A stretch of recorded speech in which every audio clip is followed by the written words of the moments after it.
Bonjour à toutes et à tous, bienvenue sur la chaîne de Mahela Gaia. Donc aujourd'hui, je voulais parler des 4 réponses principales quand on souffre de stress post-traumatique. J'ai les termes en anglais et je crois que même en France, ils sont utilisés en anglais. Donc je vais les traduire, je vais déjà les dire en anglais. Donc il y a flight, freeze, fawn and fight. Donc fight, c'est se battre en fait. On réagit par la violence, on va dire. On se bat. Donc il va y avoir par exemple du danger potentiel, un abuseur potentiel. Et la personne, comment elle va réagir? Elle va attaquer tout de suite. Ou si quelqu'un, je sais pas, vous fait une petite remarque, tout de suite c'est pris comme une attaque et l'autre personne, elle se défend et elle attaque de retour.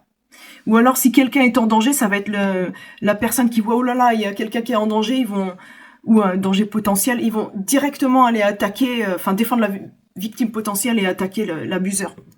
Ou alors la personne qui paraît être violente. Donc il y a une réaction vraiment dans ce mode-là qui est vraiment je me laisse plus faire, on me fera plus mal, on me fera plus de... L'abus c'est terminé, c'est défensif, tout le temps. Ensuite, il y a le mode freeze, qui est là, être complètement gelé. Complètement impossible de réagir. Donc ça, j'en ai parlé dans une vidéo précédente. Quand j'avais dit que oui, j'avais vu des gens en danger, je ne pouvais pas les défendre parce que j'étais en mode freeze. Mais il y a un autre événement, c'était arrivé il y a une douzaine d'années. Au 14 juillet, j'étais avec mon frère, et on a été avec des amis, dans un bar. Et il y avait des gens sous, et ils ont commencé à se battre, et ensuite à se disputer, mais après il y en a qui ont lancé des chaises et tout ça, ça commençait à devenir vraiment violent, mais en groupe quoi. J'avais jamais vu un truc comme ça m'a complètement choquée. Mais la réaction de mon corps, c'était complètement, d'un seul coup, c'est comme si on n'entend plus rien, comme si on est sourd, comme si on voit plus rien, tout est trouble, et impossible de bouger, et on voit tout au ralenti, comme si tout se déroule en cinéma, comme au ralenti, complètement dissocié quoi en fait. Mon cerveau, il était en mode off et dissocié. Et là, j'étais là, et je pouvais rien faire. Je me serais pris, je sais pas, une chaise ou une table, j'aurais pas pu réagir et j'aurais même pas senti sur le coup. Et je me rappelle que mon frère était là et il m'a dit mais il faut qu'on parte et tout, réagis. Il m'a pris par la main, il m'a emmené ailleurs. Et après, avec le mouvement et tout ça, et que j'étais ailleurs et qu'il y avait plus j'étais plus dans la scène de violence, le cerveau, il a pu petit à petit revenir à lui-même. Et là, j'ai eu une crise de panique, on peut pas respirer, la hyperventilation. Et ensuite, c'était grosse panique, tout va en accéléré en fait dans la tête. Après, on est très mal quoi.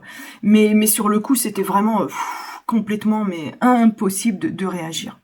Et alors fawn, c'est quand on sait pas dire non et que pour éviter les abus potentiels, on essaye de réagir en fonction de l'abuseur. Donc on nous dit de faire quelque chose, on va le faire par peur de représailles et d'abus supplémentaires. Donc c'est la peur là vraiment qui réagit, qui fait réagir.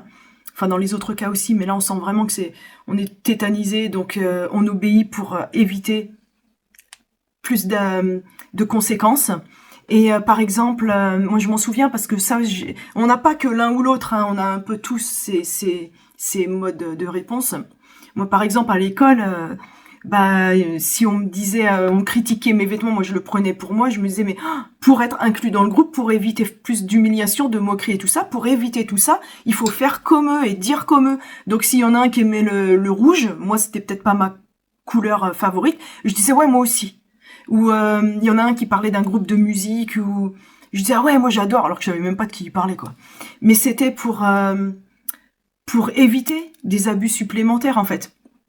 Et alors l'autre réponse c'est le flight, donc c'est s'enfuir, la fuite. La fuite, on va éviter plein de situations. Donc dès qu'il y a un danger potentiel, on court, on s'en va, on dit oh là ça sent le roussi là, c'est pas pour moi, on s'en va, on évite. Ou alors il y a dans la vie ensuite, ce qu'on évite, ça va être peut-être des amitiés, l'intimité, des relations amoureuses et tout ça, pour éviter du danger potentiel, mais aussi pour éviter la souffrance.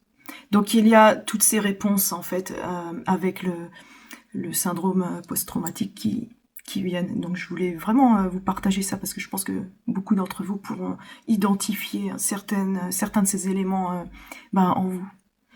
Voilà, je vous souhaite une belle journée, je vous dis à très bientôt. Bye!